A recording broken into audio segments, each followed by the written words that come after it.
welcome back to the program. Into ASEAN Challenge now, we head toward ASEAN Interview with a new segment full of interesting topics for you this week. ใช่แล้วค่ะกลับเข้าสู่รายการ ASEAN Challenge ค่ะในช่วงนี้ ASEAN Interview ไปดูประเด็นน่าสนใจกันค่ะ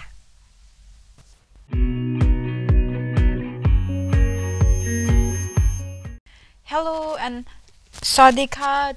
You're here again with Pama for ASEAN's interview show, and today we have yet another interesting interview with Mr. Nicola Fulgineti from Italy, who is a student and a researcher here in Rangsit University. So let's get started to hear out his insights. So let's start and welcome Mr. Nicola. Hello and welcome to the show, Mr. Nicola. Sawadika. How are you today? I'm very good. So happy to have you here for the show. And I heard you're conducting a research work on ASEAN community. Yes. So it's pretty interesting to hear. So could you mind sharing about? Of course, I would love to share my information with you. Since also I'm exchange student here in an Asian country, so I'm really pleased to share my information and conduct your interview with you today. Thank you. From how do you see ASEAN community from a perspective of an European standard? How is ASEAN community in your eyes? I think Asian community is really important for each member state because it's a really good opportunity to grow together, to improve standard of living for all member states and higher its standards for all. Okay. In the region. I see. Very interesting. It's sort of like to improve the living standard of the member states. Thank you. So how is it different from European Union? Is it same or do you feel it's like sort of different from European Union community?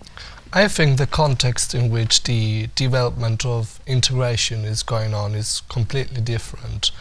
Because the European Union was born on the last years of the World War II, and there's a common history on it, and also common identity, and especially we are linked by the Christian religion. While in the case of Asian, we have much more diverse countries on this field, and also we have different religions, Christian countries such as Philippines, Muslim countries such as Malaysia, Indonesia, and of course also Buddhist countries such as Thailand, and we know all of it. So you meant to say the difference is in the diversity. It's and really diverse. Okay. Really diverse. Okay. So now speaking of which, get back me to the question of people-oriented. They say ASEAN is more of a people-oriented, where European Union is sort of like institutionalized. How important do you feel is the institution to be more of people-oriented than the systematic institution? I think that the idea to divert Asian integration toward more people-oriented is really good thing, especially consider the already mentioned diversities, but also right now the institutional approach is not working that well in the EU. So I think pioneering a new system of regional integration in Asian, such as people institution, would be a really good opportunity for all Asian countries. Okay, very diverse and a very interesting insight. So, and also looks like the European Union and ASEAN has a lot of difference. So do you feel, since you are an expert, almost an expert on this study, so do you feel each community has something to learn from one another? Yes, every identity and also every country should have their voice in the process of integration. In Europe, we had I think a nice and good integration of identity and culture, but like when it comes to the real matters of the integration, such as the economic integration was right now it's not that easy, because after the economic crisis was not really good tackled by the European institutions. So I really hope that in the Asian case we get a different perspective, like more solidarity and more communication on that level. So I think on the identity perspective was good thing, but on the economic one there was not much room for discussion. Okay, I see. So any particular ASEAN ways that you really liked or that you want to talk more about, or maybe make it to the main focus of your research study? Any particular ASEAN ways? The ASEAN way is like this region, the ASEAN, has really big potentials for many fields, and right now I think is I don't think it's like the statistics, they suggest that it has the strongest growth in the world, and the business is going well beyond its expectations, and living standards are improving dramatically over the last years. So there's huge room for opportunities in this area, and each country should get its best to get together and grow together with solidarity and harmony. Very, very impressive, yeah. And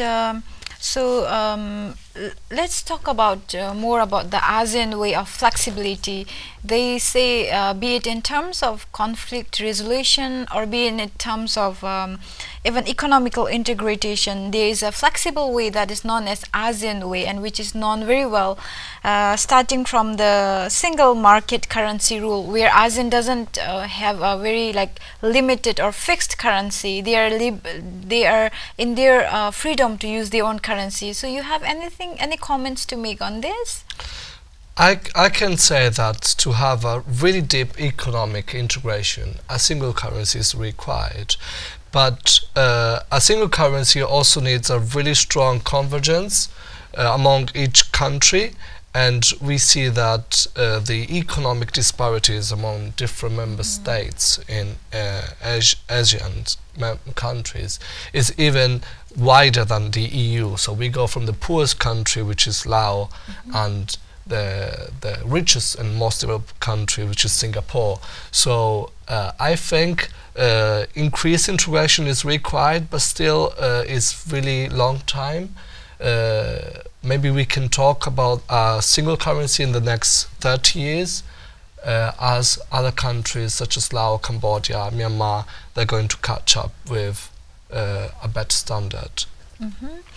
Okay, so we have been talking about the difference. So now, speaking of the similarities, do you find any similarities with ASEAN community and European Union? Yes, I find also here too many factors, too many similarities. The first similarity is the identity one, because all the countries they declare themselves as Southeast Asian. In the case of EU, they all declare themselves at least geographically European. And the second is the willingness to get together, because as globalization is bringing us many challenges in trade, cultural, and also identity, international trade is also more regionalized. So a really closer connection and link between its neighbors, our main trading partners, is required, and ASEAN is a perfect way to bring all these factors together and grow and improve together. I see. So how far are you with your research? Like how far has it come up with the study? Actually, I'm not even started yet, because I'm doing my semester here in Rangsit University, and after I will go back to my country, conduct the research. So right now I'm at the stage of acquiring knowledge, and also informations. But my main focus is on the economic inequalities among Asian countries, and especially the sustainability of these inequalities in the really long run. Okay, impressive. I hope you work on your research and then find a validity study. And thank you. So that was it for today's interview. Thank you so much for coming, and then wish you all the best for your research, and I hope you get adequate research materials that would assist you. Thank you so much for coming. Thank you.